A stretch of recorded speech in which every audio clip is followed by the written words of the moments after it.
times a year, Jews from all over came on pilgrimage here to God's house. On Sukkot, Pesach, and Shavuot, a very important commandment.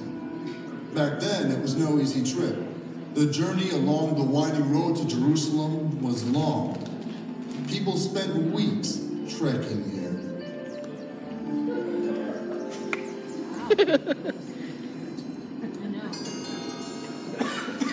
Can you imagine this pilgrim walking to Jerusalem, a tent strapped to his back, arriving from a village in Galilee or Judea, a village with only 10 or 15 houses and a few dozen people. He stops before a massive structure, the largest structure ever built in the country. He's never seen so many people, thousands of people, dressed in white, sacrifice in hand. Above them, sacrificing hands? The temple. Even the smallest stones in the wall weigh 2.5 tons. Try to imagine this man standing beneath Robinson's Arch, the stone structure named for its discoverer, looking up at the Temple Mount. I've always wondered what that felt like. Passing the walls, touching the stones, holding his breath. This broken cup. Does anyone know what it is? It's a broken cup. I don't have an answer. So many relics lie scattered here, but for some reason, you just said it's a broken cup. My attention, and I can't stop thinking about it. Whose was it? Or how was it used? It's a cup. His long journey from Judea or Galilee, or from across the Jordan, or from Greece. His physical journey had come to an end. But his spiritual journey, The more I try not to do it, the worse it is. hidden inside his robe is his bundle of coins. His wages of an entire year, or maybe more.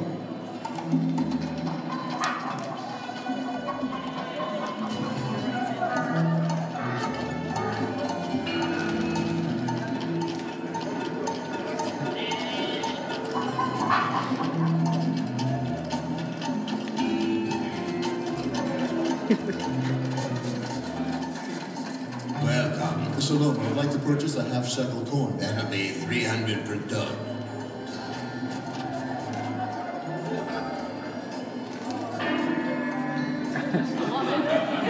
For short.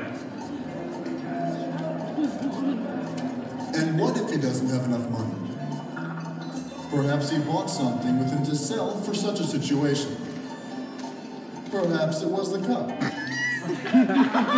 Was it a measuring cup, or maybe not a cup, but a precious container? Now he's gotten his half shekel and must buy an animal for sacrifice with the few coins remaining. He couldn't carry his sacrifice all the way from his village to Jerusalem without it getting hurt. The sacrifice rules were clear, but not always easy to follow. A woman who had given birth brought 2 doves. A cured leper brought a sheep. Our pilgrim, like those before him, bought the sacrificial animal here. I'd like the goat.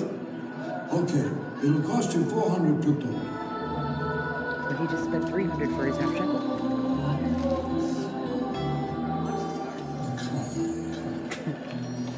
This one is the woman. Perhaps the woman fainted. We brought him some water. What?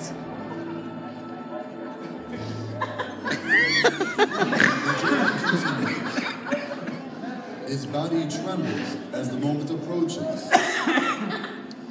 Now he goes to one of the ritual baths. The degree of his purity depends upon him and his intentions alone. No. It's actual goat. He enters the closed building. The stone steps are divided in 2. He's got his side card. He descends on one side, still in an impure state. He immerses his naked body, with nothing coming between him and the water. After he dips, He's gonna get naked. He ascends on the other side of the staircase, purified. Yeah, you dip 7 times. For this important moment of his life, he won't leave behind a trace of impurity.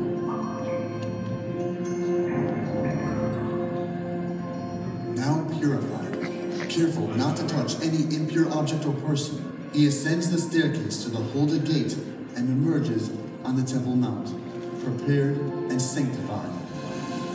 I can almost hear his heart pounding wildly and feels excitement.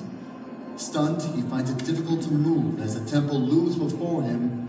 The glittering building before him is the Holy Temple. In awe, he proceeds onto the temple platform. Can you see it through his eyes? Behind him, the tall columns of the royal portico. A huge plaza filled with tens of thousands of people, purified, approaching the temple. The breathtaking building of colossal white stones, towering high above the courtyards. Opposite him, smoke rises from the sacrificial altar. Up to the barrier surrounding the temple, entrance is permitted to all. Only Jews may pass beyond it. Women can go as far as the women's court. Beyond a certain point, only the Levites and the priests may pass. Only priests are allowed into the closed building, and only the high priest may enter the Holy of Holies on Yom Kippur.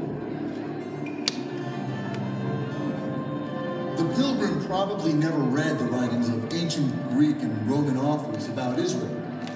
They speak of 3 wonders: the Dead Sea, in which all objects float, a single day of the week during which no work is done, and above all, the temple, which does not contain a single statue. The temple is not a gathering place, but the house of God. Thus, worshippers assemble around the temple, while the sacrifices are performed only by the priests. He presents the sacrifice to the priest. The priest raises his hands. The smoke ascends from the altar.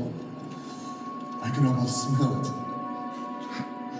And in the midst of all this, the pilgrim from a small village in the Galilee stands in awe. This was once a bustling place. We'll never know all the true details. We can only imagine how the temple looked, what the people looked like, what did they hear, what did they feel at this holy moment. How did they use cups? We'll never really solve the mystery of the cup either. Still, I keep coming here to walk among the past and listen to its echoes. Sometimes I can even see him, see our pilgrim, finally turning to head home, but carrying a memory that will last a lifetime.